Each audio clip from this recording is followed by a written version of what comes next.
Hey there guys, welcome back to the channel. In today's video, we are going to try to bring life back into our Facebook KP150 that I bought. I got this bike off Facebook Marketplace for about 200 bucks a few months ago. I didn't make a big video about it because the motor when I got it was blown up already and I knew that buying it. So I got it for super cheap. If you watch my part 2 video of the Hawk engine swap, that engine was originally in this bike, so it actually bolted up perfectly, and we ran it for, I probably put 200 miles on this bike here, and it was super fun.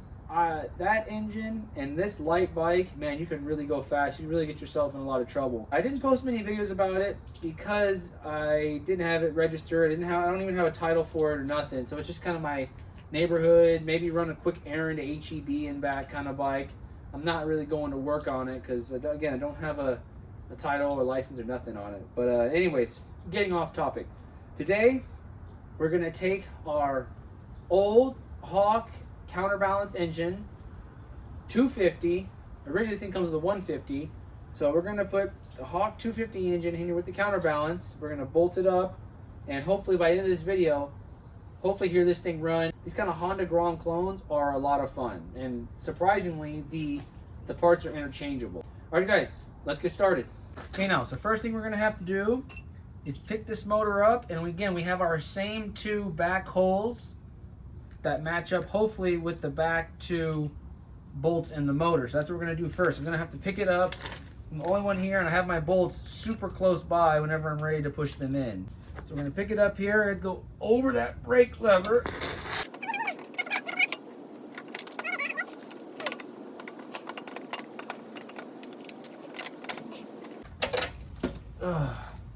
All right, I got one bolt in.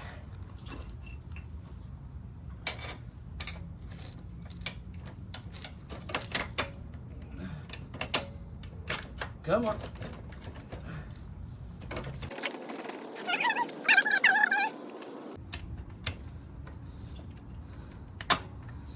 Boom, got it.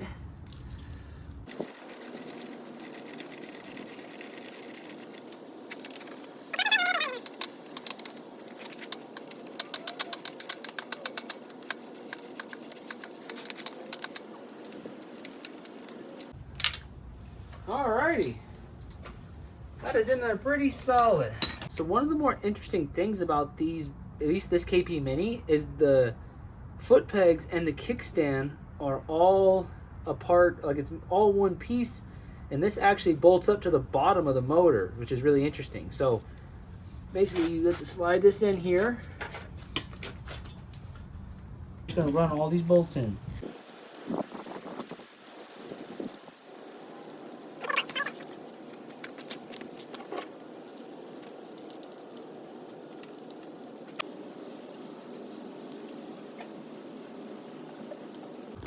Alright guys, coming to our brake now. We're going to put our rear brake back on. We're going to grease this pin. And just putting a little, you can even use motor oil if you want. Just something to lubricate the two metals coming together. Alright, you don't got to go too crazy. So then this piece here slides back in. This is what your brake pivot's on. That's why it's important to put a little bit of grease on there. Line that up, and now you got your bolt. And now we can put our rear set back on.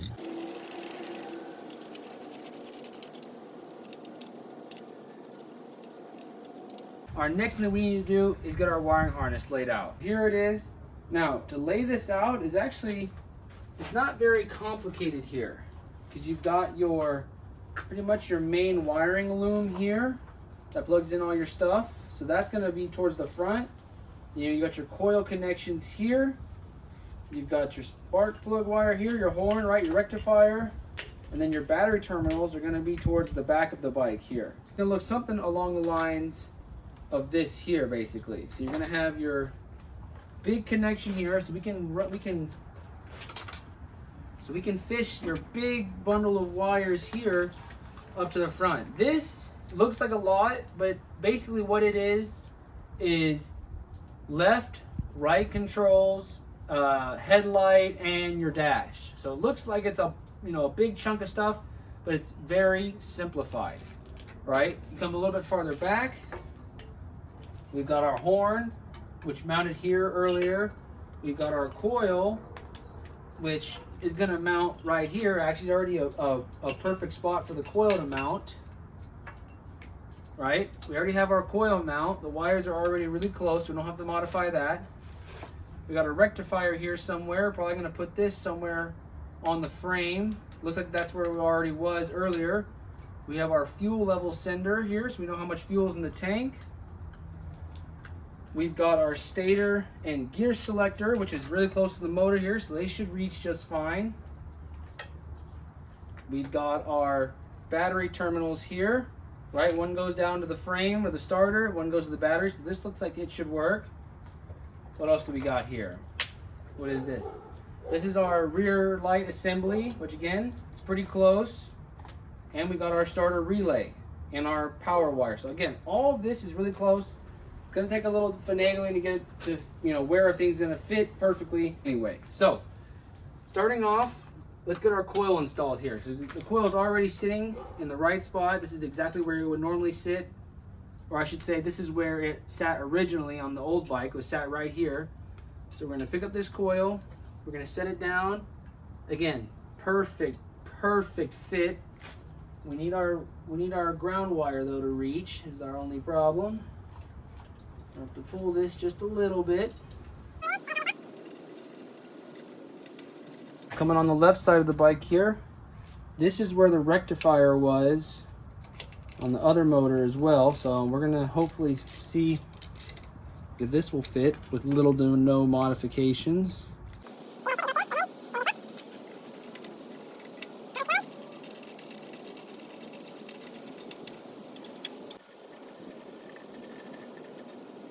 So I was able to find a little hanger up here for the CDI box with the rubber boot and all that. So that's really nice. We've got our blinker relay sitting in another one of these little slits here that'll hold stuff up. Since we have our starter relay connected up here, I'm gonna go ahead and hook it up to the battery now. All right, we can go ahead and install our ground now. So you have your ground cable. I'm gonna go straight to the I'm gonna go straight to the starter here.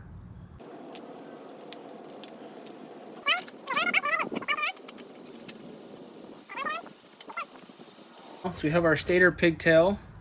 So I unplugged it, like I said, to get the wires through the little hole here. You have to take it off the pin.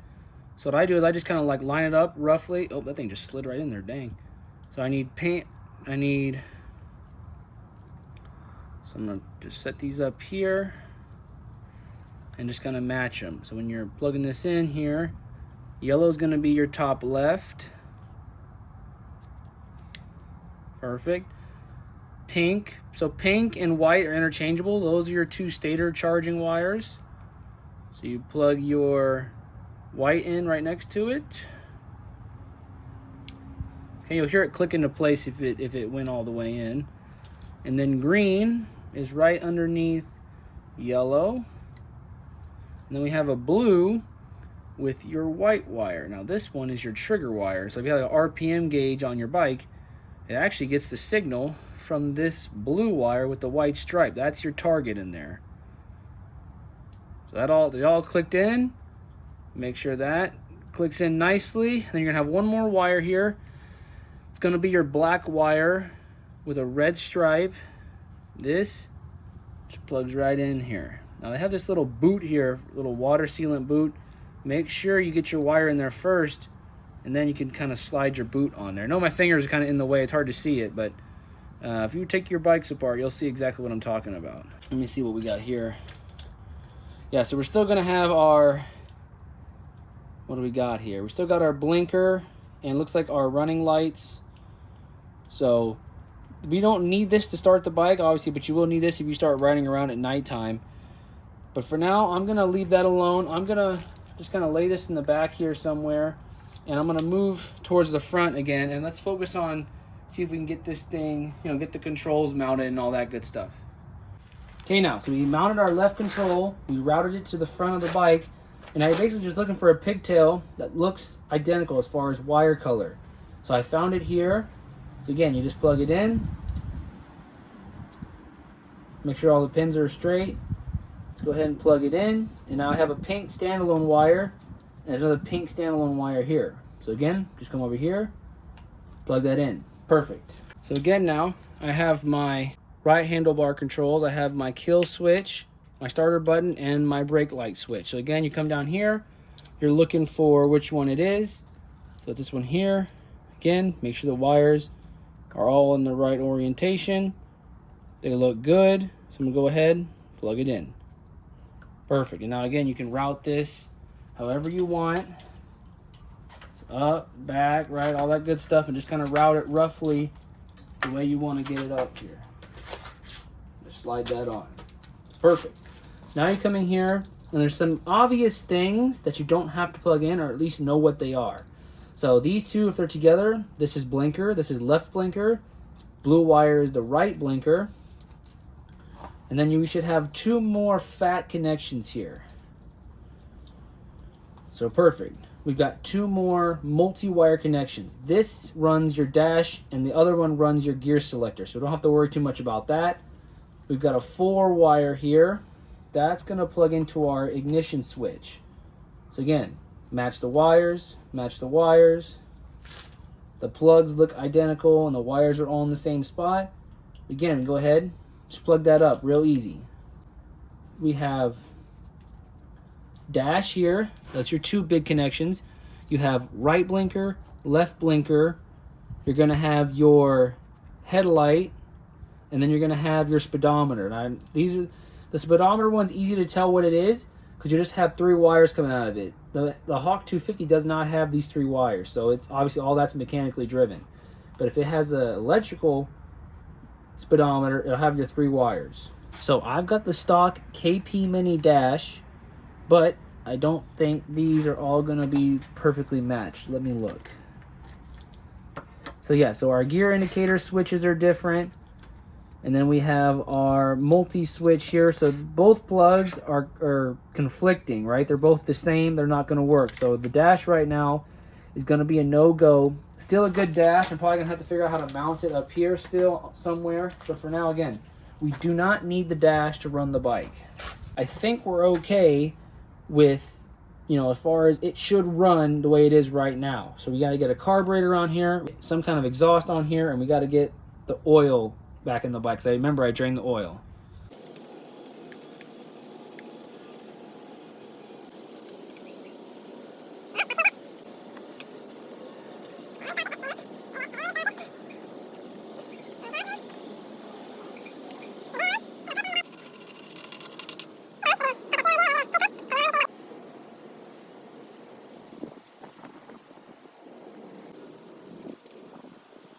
Alright guys, well, we got it back together now. We got the engine in. Again, I've only got those 2 motor mounts.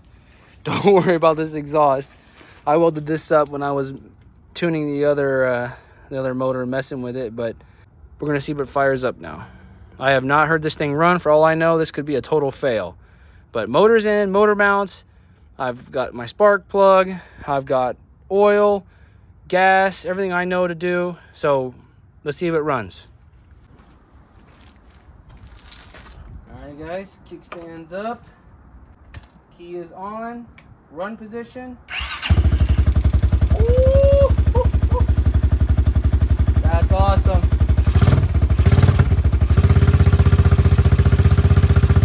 Yeah, right now throttle's not happy, it's gotta warm up, very cool motor, but it runs, it's good, it's idling. I got my fuel on, my oil, my stator is all connected, my gear indicator, all that good stuff is on.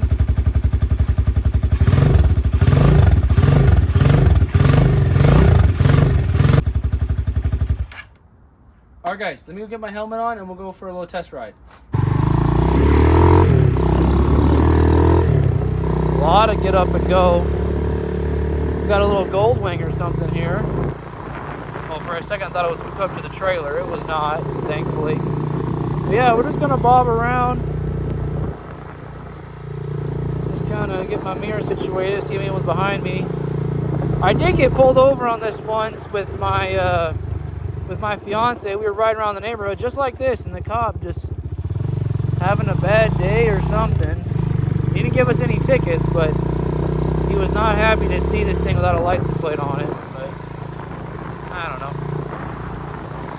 It is starting to rain though, so we might be ending this video quicker than I expected. But again, I just wanted to show you guys, easily you can swap out the motor in this KP Mini.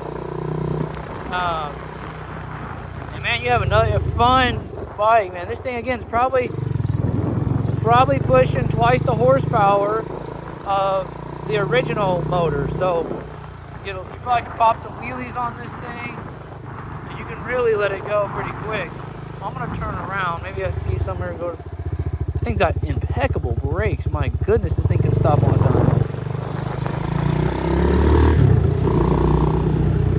Yeah, this thing is super nice, super nimble too with these 12-inch tires. You can just throw it around.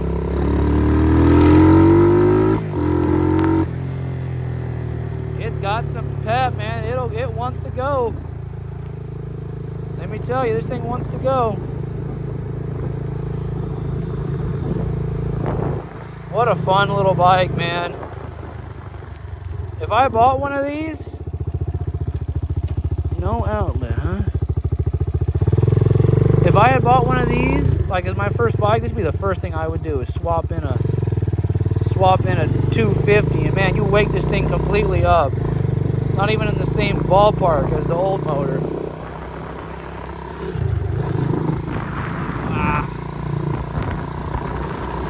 Getting pissed on. Find a place to get under some cover. Alrighty guys, well, it's starting to rain, so I'm gonna find a covered spot here so I don't get soaked. So I'll see you guys in just a minute. Alrighty guys, well, that's gonna conclude today's video. Again, this was just kind of a fun little project. I had a spare motor because I swapped the motor out in the Hawk, and then I obviously just had this sitting in the backyard. So I thought, why not try to see if it'll fit, and it fit perfectly. So if you got one of these bikes, the Hawk 250X motor fits perfectly. Outside of, we will need to figure out something for the front motor mount, but other than that, it fits perfectly. So alright guys, thank you for watching, and I'll catch you in the next video. See ya.